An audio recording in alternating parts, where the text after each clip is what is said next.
दोस्तों, आप अपने 24 घंटे में से अपने कीमती 3-4 मिनट मुझे दीजिए। मैं आपको इंग्लिश लिखना, पढ़ना और बोलना सिखा दूंगा। आपको इंग्लिश बोलने में कभी भी प्रॉब्लम नहीं होगा और ना ही स्पेलिंग लिखने पढ़ने में कभी दिक्कत होगी। हेलो दोस्तों, मैं सरोज कुमार, रांची, झारखंड से। मेरे यूट्यूब चैनल स्पेलिंग मास्टर में आपका स्वागत है। दोस्तों, आज मैं आपको वाक्यों में वाज, वेयर, शैल बी और विल बी का प्रयोग कैसे किया जाता है यह बताने जा रहा हूँ।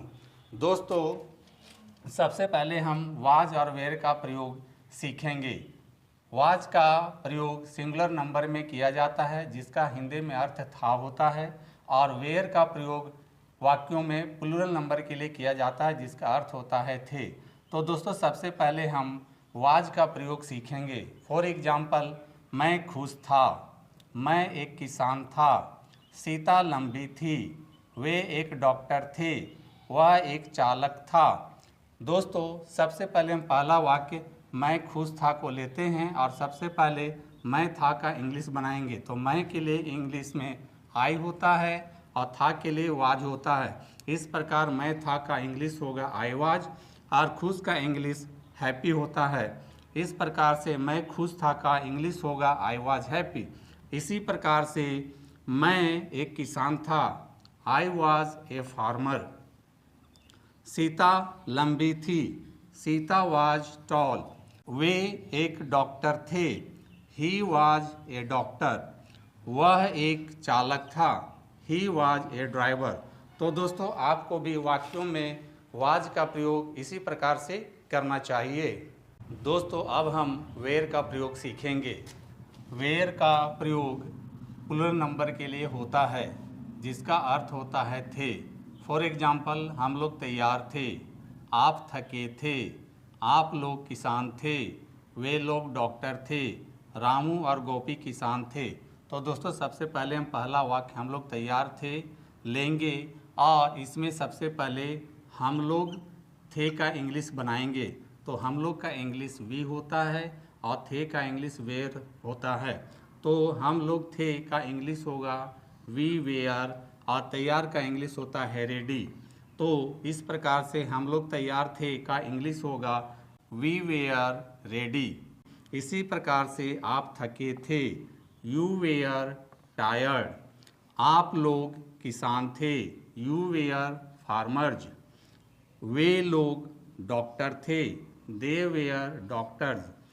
रामू और गोपी किसान थे, Ramu and Gopi were farmers. दोस्तों, यहाँ ध्यान देने वाली बात यह है कि यू के साथ हमेशा वेयर का प्रयोग होता है। यू सिंगुलर हो या प्लूरल हो, यू के साथ हमेशा ही वेयर का प्रयोग किया जाता है। तो दोस्तों, वाक्यों में वेयर का प्रयोग आप लोगों को भी इसी प्रकार से करना चाहिए। दोस्तों, अब हम वाक्यों में शैल बी और विल बी का प्रयोग सीखेंगे। दोस्तों, जब कोई स्थिति भविष्य में अस्थायी रूप से बनी रहेगी तो वहाँ शैल बी और विल बी का प्रयोग किया जाता है। फॉर एग्जाम्पल, मैं खुश रहूँगा, मैं तैयार रहूँगा, सीता बीमार रहेगी, वह एक नेता बनेगा, हम लोग नेता बनेंगे। तो दोस्तों, सबसे पहले हम पहला वाक्य मैं खुश रहूँगा लेते हैं, यानी कि मैं फ्यूचर टेंस में हमेशा खुश रहूँगा, हर परिस्थिति में खुश रहूँगा। तो दोस्तों, सबसे पहले ऐसे वाक्यों के लिए मैं रहूँगा का इंग्लिश होगा मैं के लिए आई और रहूँगा के लिए शैल बी का प्रयोग करते हैं। तो मैं रहूँगा का इंग्लिश होगा आई शैल बी और खुश का इंग्लिश हैप्पी होता है। इस प्रकार से मैं खुश रहूँगा का इंग्लिश होगा आई शैल बी हैप्पी। इसी प्रकार से मैं तैयार रहूँगा आई शैल बी रेडी। सीता बीमार रहेगी, सीता विल बी इल। वह एक नेता बनेगा, he will be a leader. हम लोग नेता बनेंगे, वी शैल बी लीडर्स। तो दोस्तों, आपको भी फ्यूचर टेंस में शैल बी और विल बी का प्रयोग इसी प्रकार से वाक्यों में करना चाहिए। दोस्तों, यदि हम आई शैल बी के जगह आई विल बी और ही विल बी के जगह ही शैल बी का प्रयोग करते हैं तो क्या सेंटेंस गलत हो जाएगा? दोस्तों, सेंटेंस गलत नहीं होता है, उसका मीनिंग बदल जाता है। यानी कि अगर आई शैल बी के जगह आई विल बी और ही विल बी की जगह ही शैल बी का प्रयोग करते हैं तो उससे प्रतिज्ञा या दृढ़ निश्चय का पता चलता है। फॉर एग्जाम्पल, मैं अवश्य तैयार रहूँगा, तो इसका इंग्लिश होगा आई विल बी रेडी। यहाँ आई के साथ विल बी का प्रयोग हुआ तो इसका अर्थ है कि मैं अवश्य तैयार रहूँगा। इसी प्रकार से मैं एक डॉक्टर अवश्य बनूँगा, I will be a doctor. तुम अवश्य तेज होगे, यू शैल बी इंटेलिजेंट।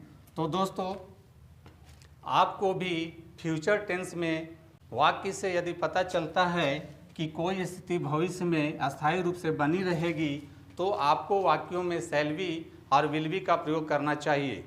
दोस्तों, इसको मैं और थोड़ा आपके लिए क्लियर कर देता हूँ।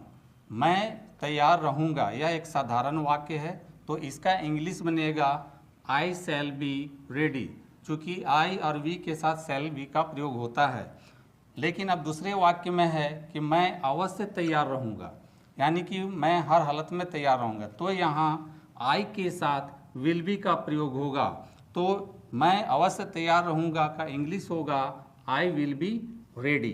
तो दोस्तों, आपको क्लियर हो गया होगा कि आई शैल बी के जगह अगर आई विल बी और ही विल बी के जगह ही शैल बी लिखते हैं तो सेंटेंस गलत नहीं होता है, उसका अर्थ अवश्य के सेंस में बदल जाता है। तो दोस्तों, मेरी टीचिंग पसंद आती है तो मेरे वीडियो को लाइक, कमेंट और शेयर करें तथा मेरे चैनल को फॉलो, सब्सक्राइब जरूर करें। Thank you.